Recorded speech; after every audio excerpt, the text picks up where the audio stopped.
اقامت صلاۃ یہ نہیں، ادائے صلاۃ اور ہے، اقامت صلاۃ اور ہے۔ نماز کا ادا کرنا، نماز کو قائم کرنا دو کام ہے۔ نماز تو ہم نے پڑھی، ادا ہوگی الحمدللہ۔ اقامت یہ ہے کہ ایک تو نماز کی شرائط پوری کرے، وقت پر آئے، با جماعت پڑھے، وضو ٹھیک طریقے سے کرے، لباس اچھا ہو۔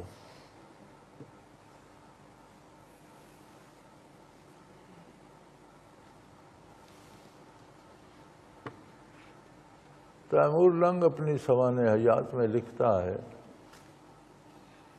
کہ میں ایک شہر میں پہنچا تو وہاں میں نے عجیب بات دیکھی۔ جب نماز کا وقت ہو گیا تو سب لوگوں نے لباس تبدیل کر کے بڑے خوبصورت کپڑے پہنے اور نکل پڑے۔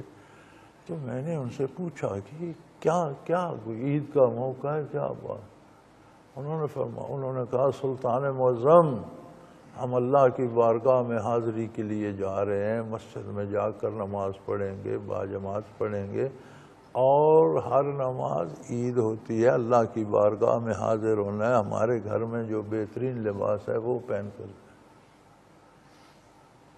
تو کہنے لگا میں بھی تیاری نماز کی کر رہا تھا، لیکن مجھے بڑا شرم آیا کہ میں نے تو آج تک اس طرف سوچا ہی نہیں۔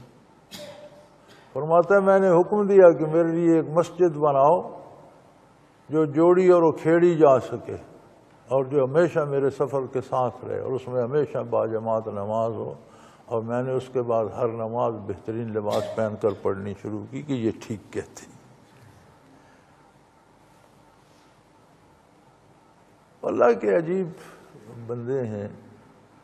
تو فرمایا ان کا سب کا طریقہ ہی یہ تھا، یہی والمقیم الصلاۃ، وہ نماز کو قائم کرتے ہیں۔ یعنی آپ ایک تو اپنے اوپر پابندی کریں نماز کے ارکان کی، اور ایک آپ کا طرز عمل ایسا ہو کہ دوسرے آپ کو دیکھ کر بھی نماز کی طرف راغب۔ ہمارے ہاں تو کام الٹا چلتا ہے نا، ہماری ان دیہات کی میں بات کرتا ہوں، مجھے زیادہ تو پتہ نہیں۔ تو یہاں تو یہ ہے کہ 5 7 10 بابے پکے نمازی ہوتے ہیں، باقی کوئی کسی نے عید پڑھ لی، کوئی جمعہ کو آ گیا۔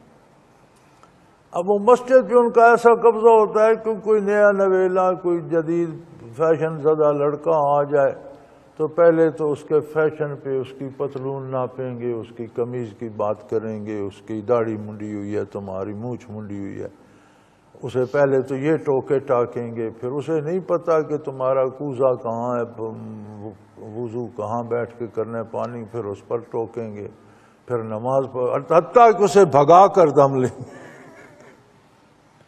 یہ نہیں کریں گے کہ ایک نیا بندہ آ گیا اس کا احترام کریں، پیار سے اسے سمجھائیں یہ یہاں یہ کام ویسا ہے، پانی وہاں سے ملے گا، وضو یہاں بیٹھ کر کرو، نماز ایسا نہیں ہوتا۔ یہاں ہمارے ہاں تو یہ حال ہے، پتہ نہیں باہر کا کیا ہوگا۔